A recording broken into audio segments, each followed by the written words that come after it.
Assalomu alaykum. Sankt-Peterburgdan hammaga salom. Tinchmisizlar? Sog'liginglar yaxshimi? Peterda hozir shunaqa havo bo'lyapti. Juda ham ko'p qor yog'yapti. Instagram kanalimda, YouTube kanallarimda O'zbekiston blogerlariga murojaat qilib yozib chiqqanim. Shu vahima qilmanglar, noto'g'ri informatsiya bermanglar. Hindlar keldi, o'zbeklar O'zbekistonga qaytinglar deb. Shu narsaga 137 mingta layk bosilgan. Bundan juda ham xursandman. Kuzatishda davom etinglar. Chunki kimgadir foydam tegsa, kimgadir meni orqamdan bir yangilik, ma'lumot yetib borib, yordamim tegsa, men juda ham xursand bo'laman. Men bu narsani pul ishlash uchun yoki life hack yig'ish uchun qilmayman. Prosta ichimdagini ochig'ini aytyapman. Chunki 15 yildan beri Sankt-Peterburgda 3 ta farzandim bilan, xo'jayinim bilan istiqomat qilamiz. 4-farzandim O'zbekistonda. Вот, shu 2 ta farzandim уже 20 yoshdan o'tishdi. Shu yerda 1-sinfdan o'qib bitirib, kollejlarga o'qishga kirdi. O'g'lim ham bor, Xudoga shukr, voyaga yetgan. Urushga olib ketyapti, urushdan o'liga kelyapti, majburlab olib ketyapti deyotganlarga bitta narsani aytmoqchiman. Yolg'on ma'lumot tarqatmanglar. Agar urushga olib ketayotgan bo'lganda, majburlab olib ketib, o'ldirishib yuborayotgan bo'lganda, alhamdulillah, Xudoga shukr, tavba qildim-u, meni ham masalan o'g'limga повестка kelgan bo'lardi yo chaqirgan bo'lardi. U narsa xohlovchilar uchun, u narsa majbur emas. Повестка kelishi mumkin, lekin siz bormasa sizni hech kim olib ketmaydi ham, sizni hech kim majburlamaydi ham.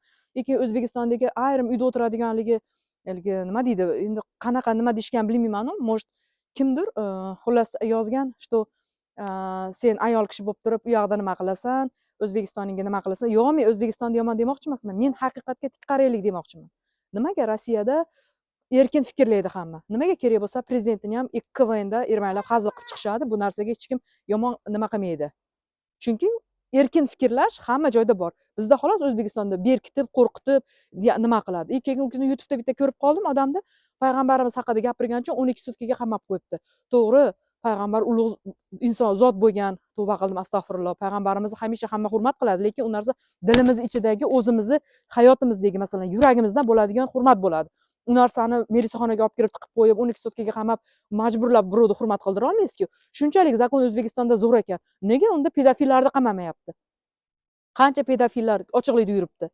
Qancha mana san'atkorlarni ham ko'rsanglar, Umra hojiga borgan. Men bu narsani gapirmoqchi emasdim, lekin haqiqatni aytmoqchiman. Mayli meni yomon ko'ringlar, mayli meni cho'rniy qilinglar yoki meni bir noto'g'ri gapiryapsan so'kinglar, lekin haqiqatni aytmoqchiman.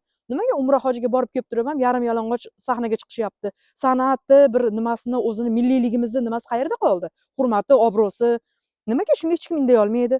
Pedofillar tashqarilarda yuribdi. Ularni nimaga qamab qo'ymaydi? Nimaga yosh qizlar, tavba qildim, astag'firulloh, o'zini tepadan tashlab yuboryapti? U kuni ko'rdim, mana bugun ko'rdim. Samarqanddami, qayerdadir. Nimadan turbaga chiqqan, tepaga qiz o'zini tashlamoqchi bo'lgan, yaxshi MCSlar saqlab qo'ygan. Nimaga shularga e'tibor berilmaydi? Gaz, suv, svet qiyinchilik bo'layotgani uchun O'zbekistonda xalq qiynalayotgani uchun Rossiyaga chiqib ketyapti. Bizga ham havas emas, 3-4 ta bolamiz bilan patent to'la, dokument to'la, qoch qil. Nechta masalan kerak bo'lsa gaplashaman. Sankt-Peterburgda Sidelka gruppam bor. 4 yildan beri yurgizaman. 4,5 mingta obunachim bor o'sha Telegram kanalimda ham. 20 tadan oshiq russkiy agentstvalar bilan gaplashaman. Ularga sidelkalar kerak bo'lsa, domraботnitsalar kerak bo'lsa, охранникlar kerak bo'lsa menga yozadi. Men gruppamga tashlayman e'lonni. Hech qanaqa u narsadan pul ham olmayman. Hech qanaqa pul ishlash uchun emas. Prosta men 15 yil oldin kelganimda именно o'zimizni o'zbeklarimiz aldab, qiynab, yordam bermasdan oyliklarini bermagani uchun men o'sha russkiylarga ishonib, russkiylardan ishni olib o'zbeklarimizga tarqataman besplatniy. Nimagaki insonni ali boshidan o'tmaguncha tushunmas ekanda baribir. Meni boshimdan og'ir yaxshi kunlar, yomon kunlar o'tdi. Bolalarim voyaga yetdi, Xudoga shukr. Hech qachon non tuz yegan joyga tupurib bo'lmaydi inson. O'zbekistonni ham qadrlayman, hurmat qilaman. Kindik qonim to'kilgan joy. Hamisha boshim yerguncha ta'zim qilaman, yerga yetguncha.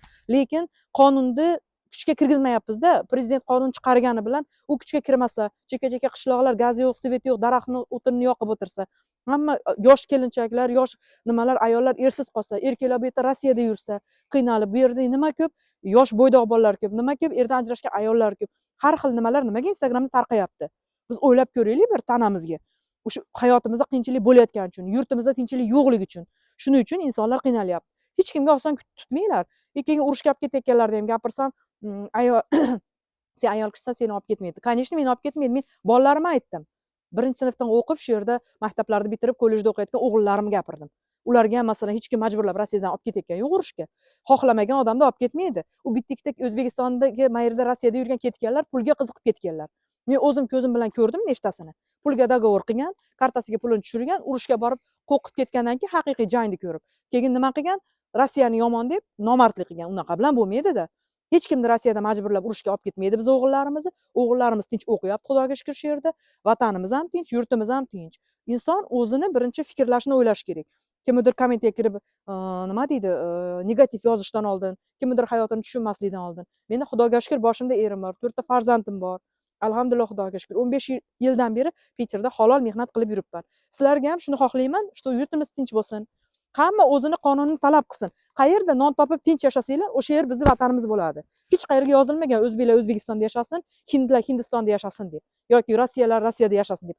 Urush paytida ham kerak bo'lsa ota bobolarimiz ruslarni qancha qabul qilgan. Hozirgi paytda ham mana urush paytida ko'pchilik joni shirin Toshkentlarga, Qirg'iziston, Tojikistonlarga o'tib ketyapti ruslar. Yashashyapti o'sha yerda bola chaqasi bilan. Urushga borishni xohlamagani uchun-da.